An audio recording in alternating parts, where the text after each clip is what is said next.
Welcome to the deep dive. Great to be here. Today, we're traveling way back, quite a way back actually, to Germany. Right, to the Schöningen site. Exactly. Famous for these incredibly old wooden hunting spears. But what's really caught our eye is, well, how a new dating method is changing the whole story. It really is. It's giving us a fresh look at when they were made and maybe more importantly, what that implies about early human smarts, their capabilities.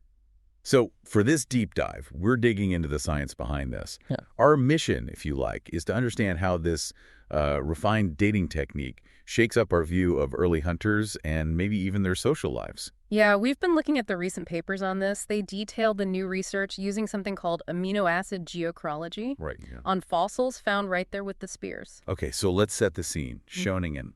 What was actually found there back in the 90s? It sounds pretty amazing. Oh, it's an incredible site. Imagine an ancient lakeshore, and the preservation is just phenomenal. They found these complete wooden hunting spears, not just fragments. Wow, complete spears. Complete, plus a lance, some other sharpened sticks, stone tools, and get this, the butchered remains of over 50 horses. 50. That's a lot of horses. It's a huge number, and it really points to something significant happening there repeatedly. And these spears, they're the oldest complete ones ever found, right? Uh-huh. From the Paleolithic. That's correct. The oldest complete hunting weapons made of wood that we know of. Yeah, the initial thinking on age was, what, quite a bit older than the new dates? Yeah, originally estimates were hovering around 400,000 years ago, then later revised down a bit to maybe 300,000 years. Okay, 300,000. And who was thought to be around then? Well, the main candidate for that time frame was Homo heidelbergensis, often considered a common ancestor to us, and Neanderthals. Right, so heidelbergensis were the prime suspects for a long time. But dating things that far back, it's not straightforward, is it?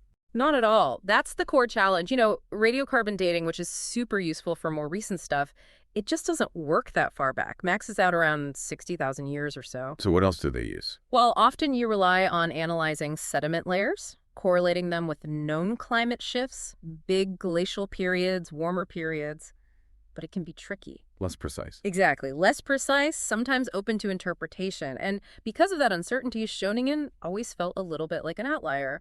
The preservation was amazing, but the date, it didn't quite mesh perfectly with everything else we thought we knew. Okay, so this ambiguity lingered. How did they finally get a tighter grip on the timeline, this amino acid technique? Amino acid geochronology, or AG, yes.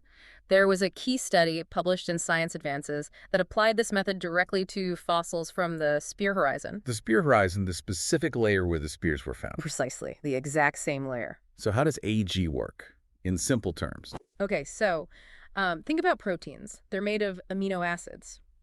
When an organism dies, the proteins in its tissues, like bone or shell, start to degrade very slowly. Right. And part of that degradation involved the amino acids themselves changing form. Most amino acids in living things are left-handed, the L form. Left-handed, okay. It's about their molecular structure, how they rotate light.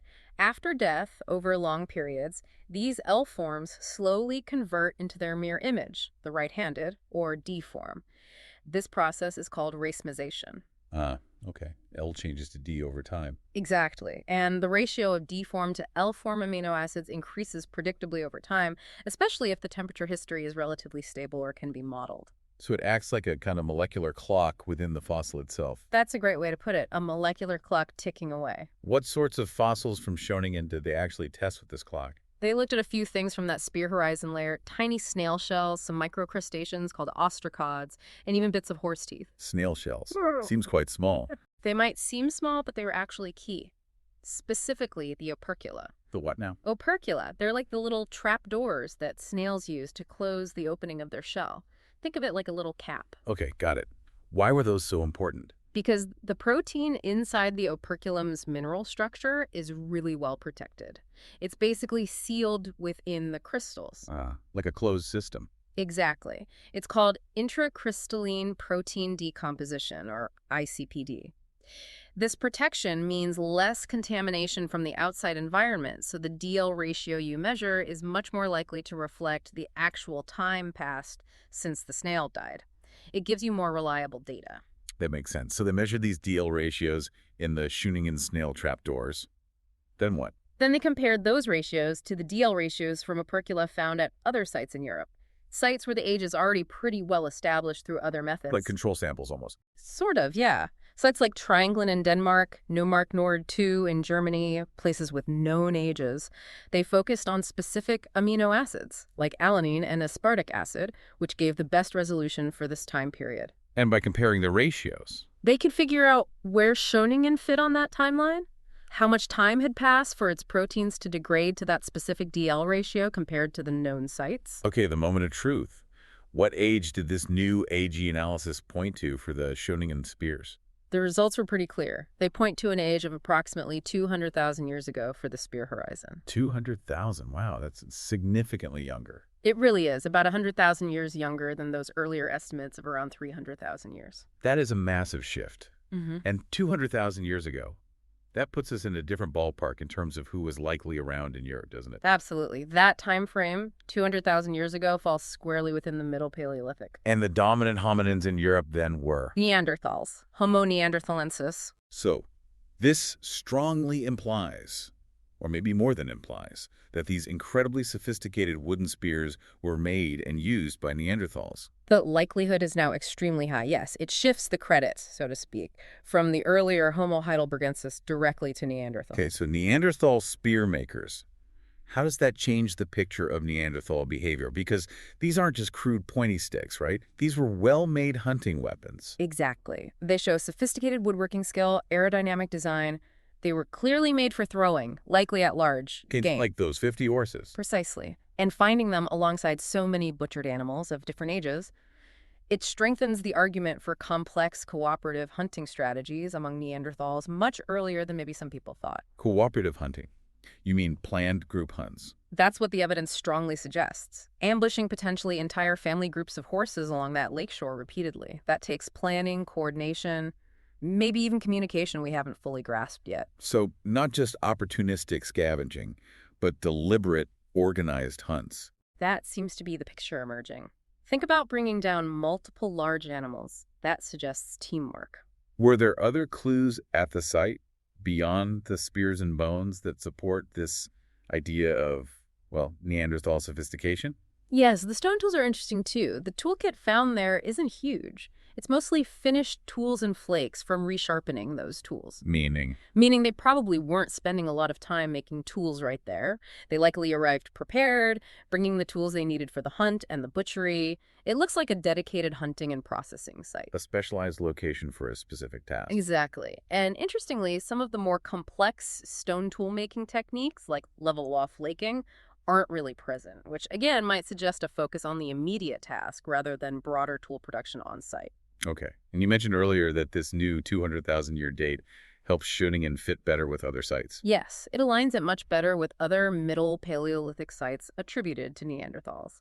Sites where we see a similar pattern, a strong focus on hunting one particular type of large animal. You called it monospecific hunting. Right, like at Biache-Saint-Vaast in France, where they focused on aurochs, or Grotte de Lazaret, focusing on red deer, Taubach with rhinos, Moran with bison. Salzgitter-Levenshit with reindeer. Exactly, and Neumark Nord 1, not far from Schöningen actually, famous for evidence of straight-tusked elephant hunting by Neanderthals. So Schöningen focusing heavily on horses fits this broader Neanderthal pattern of specializing in certain prey. It fits very well now. This pattern of specialized large game hunting seems to become more established around this time, about 200,000 years ago, during a relatively warmer period known as MIS-7. MIS-7, marine isotope stage 7. Correct, a specific interglacial period within the larger Ice Age cycles. And this specialization suggests what about them?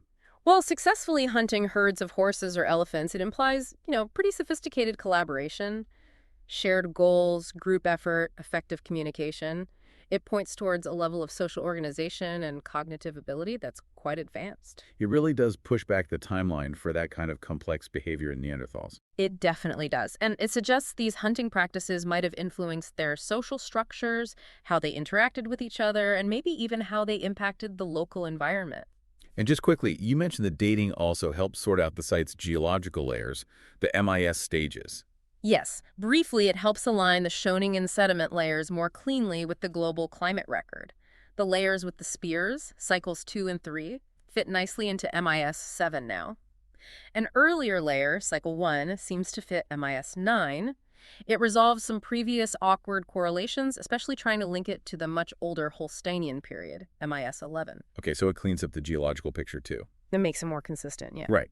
So let's try and bring this all together then. The main takeaway from this deep dive seems pretty clear. I think so. Those amazing Schöningen spears, they're about 100,000 years younger than we thought. Putting them squarely in the time of the Neanderthals, around 200,000 years ago. Exactly. And that's the big aha moment.